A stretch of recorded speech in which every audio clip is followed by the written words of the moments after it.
ये बात कुछ महीने पहले की है, जब मेरे देवर ने मेरी ऐसी हालत कर दी कि मैं आपको क्या बताऊं। मेरे पति जॉब के सिलसिले में लगातार बाहर रहते थे।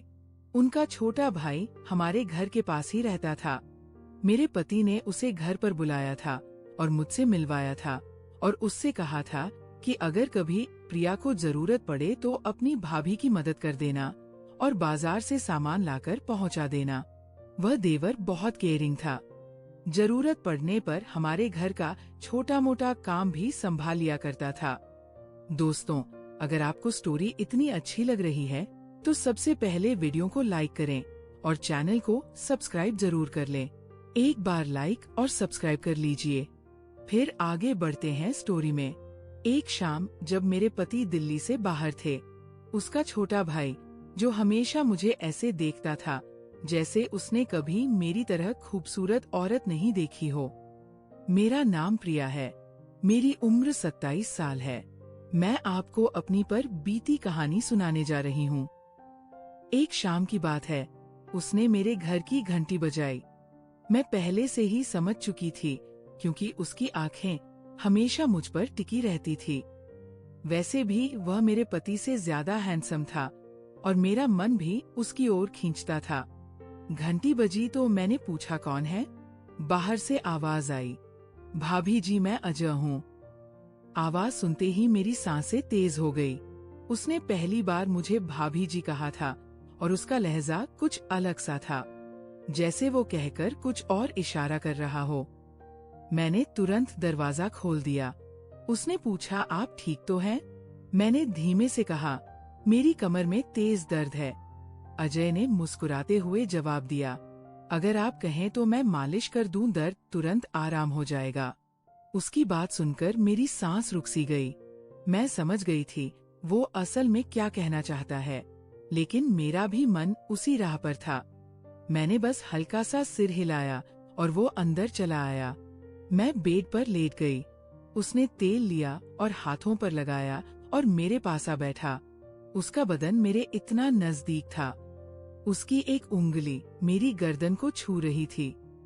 जैसे ही उसने मेरी कमर पर तेल लगाना शुरू किया, मेरी सांसें और तेज हो गई। उसकी उंगलियों का वह स्पर्श सीधे दिल को छू रहा था, कभी हल्का दबाता, कभी गहरा। मैंने आंखें बंद कर ली और होंठ दबाने लगी। अजय धीरे से बोला, भाभी जी, लगता है तेल असर कर रहा है। उसकी मुस्कान, उसकी नजरें सब मुझे काबू से बाहर कर रही थी। मैं खामोश थी, लेकिन अंदर से पूरा बदन कांप रहा था। दोस्तों, स्टोरी आपको इतनी अच्छी लग रही है तो अभी वीडियो को लाइक कर दो और चैनल को सब्सक्राइब कर लो, क्योंकि आगे भी ऐसी ही मजेदार स्टोरी आने वाली है। और जो सब्सक्राइब करेंगे उन्हें मैं अपना नंबर भी दूंगा, तो जल्दी से सब्सक्राइब करो। चलिए अब स्टोरी आगे बढ़ाते हैं। उसकी उंगलियां कभी नीचे जाती, कभी ऊपर। मैंने उसके हाथ को रोकने की कोशिश की पर रोक नहीं पाई। कमरे में सिर्फ मेरी धड़कनें गूंज रही थी। अजय और नजदीक आया और धीरे से बोला, मैं जानता हूँ आप भी यही चाहती है, बस एक बार कह दीजिए। मैंने उसकी ओर देखा। उसकी आंखों में वही लालसा थी जो मैं पहले महसूस कर चुकी थी। मैं कुछ नहीं बोली, बस नजरें नीची कर ली। उसने तेल टेबल पर रखा और पास आ गया।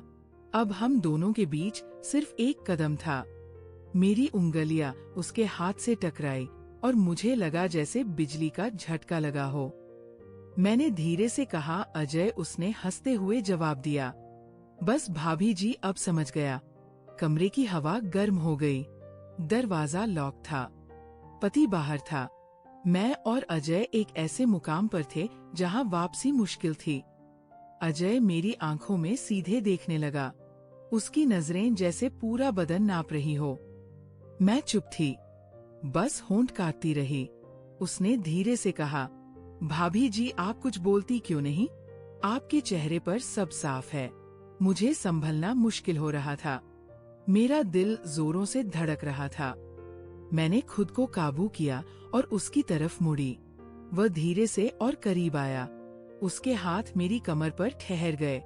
मैं एक पल सख्त हो गई, पर अगले पल मैंने आंखें बंद कर ली। जैसे मैं भी तैयार थी। अजय धीमी आवाज में बोला, अभी दर्द कम करना है या और बढ़ाना है? मेरे होठों पर हल्की मुस्कान आई, लेकिन मैं चुप रही। उसकी आवाज, उसकी सांसें सब मेरे अंदर घूम रही थी। कमरे में सिर्फ लैंप की मध्यम रोशनी थी। उस रोशनी में उसका चेहरा और साफ दिख रहा था। मैं उसकी हर हरकत महसूस कर रही थी।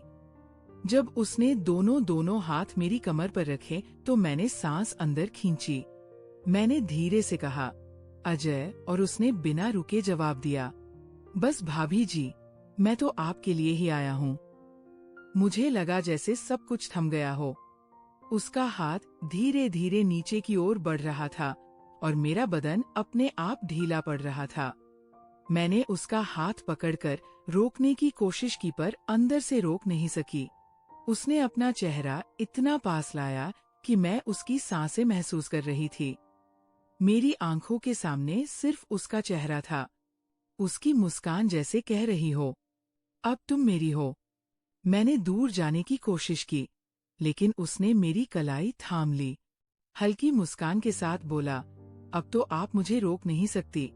भाभी जी, मेरी आंखें नीची थी पर होठों पर मुस्कान खुद ब खुद आ गई। अभी तो यही चाहती थी, बस कहने की हिम्मत नहीं थी। अजय ने एक हाथ से मेरी सलवार को संभाला और दूसरे से मेरी कमर को कसा और मैं उसके ओर चिपक गई।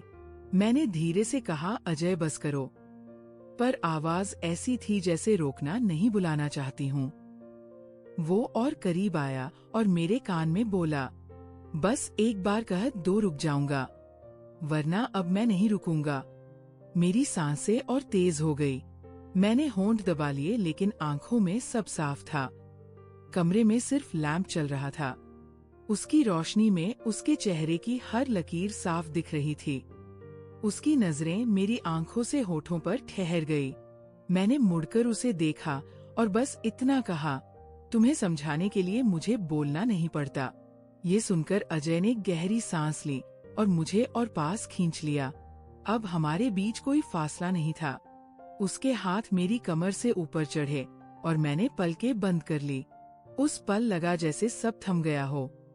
दरवाजा बंद, घर खामोश और हम दोनों अकेले। पति बाहर था और मैं अपने पति के छोटे भाई की बाहों में थी। अजय ने कहा, भाभी जी, आज के बाद सब कुछ बदल जाएगा। मैंने आंखें बंद रखकर हल्की आवाज में कहा, जो होना है हो जाने दो। और अगले ही पल अजय ने आगे बढ़ा, जहाँ से वापसी नामुमकिन थी।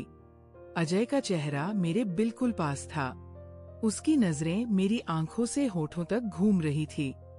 मैंने होंठ दबा लिए और उसकी लालसा साफ दिख रही थी।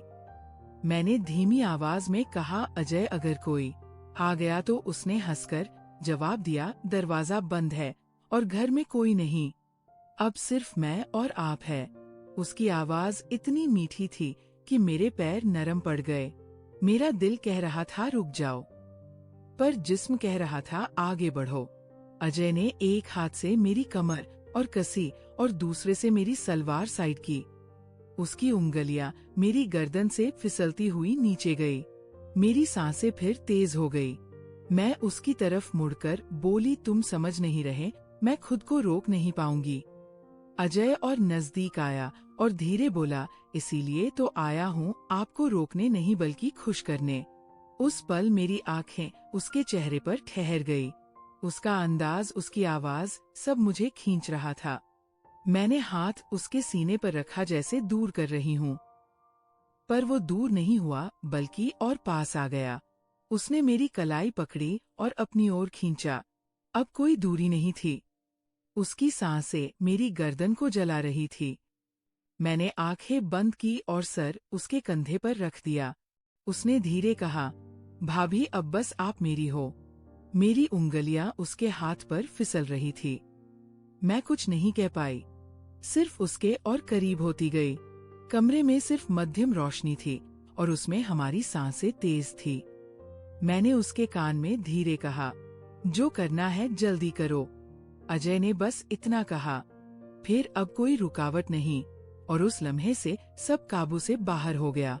उस शाम के उस पल में लगा जैसे समय थम गया हो। अजय का हाथ मेरी कमर से फिसलकर पीठ तक गया।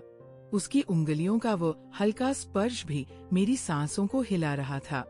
मैंने उसकी तरफ देखकर धीरे कहा, आज तुम्हें पता है ना, अगर किसी ने देख लिया तो उसने मेरी आंखों में देखकर कहा, भाभी जिसकी नजर आप पर उठेगी मैं उसकी आंख निकाल दूंगा। अभी सिर्फ आप और मैं, बाकी दुनिया भाड़ में मेरी हालत ऐसी थी कि मैं ना रोक पा रही थी और ना हाँ कह पा रही थी। उसकी नजरें मेरी आंखों में थी। अजय ने उंगली मेरे होठों पर रखी और बोला, अब कुछ मत बोलो, बस महसूस करो। मेरे दिल की धड़कन इतनी तेज थी जैसे फट जाएगी। मैं उसके इतने करीब थी कि उसकी सांसें मेरी सांसों को छू रही थी। मैंने होठ काटे और उस लम्हे ने उसकी भूख और बढ़ा दी। उसने चेहरा मेरी गर्दन के पास ले जाकर कहा, अब आप मेरी हो चुकी हो। मैं अपनी जगह थम गई थी।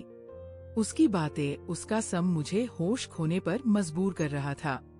मैंने आंखें बंद करके कहा, जो शुरू किया है अब पूरा कर दो। अजय की मुस्कान और तेज हो गई। उसने मुझे और कस लिया और उस शाम कमरे की खामोशी सिर्फ हमारी सांसों की गर्मी से टूट रही थी। अजय ने मुझे अपनी बाहों में ऐसे कसाया जैसे मैं उसकी सांसों का हिस्सा बन गई हो। उसकी उंगलियां अब धीरे धीरे मेरी कमर से नीचे सरक रही थी और मैं बस सांस रोककर महसूस कर रही थी। मेरी हालत ऐसी थी कि मैं बेकाबू हो चुकी थी। मैंने धीरे से उसके कान में कहा, बस अब और इंतजार मत करा अजय।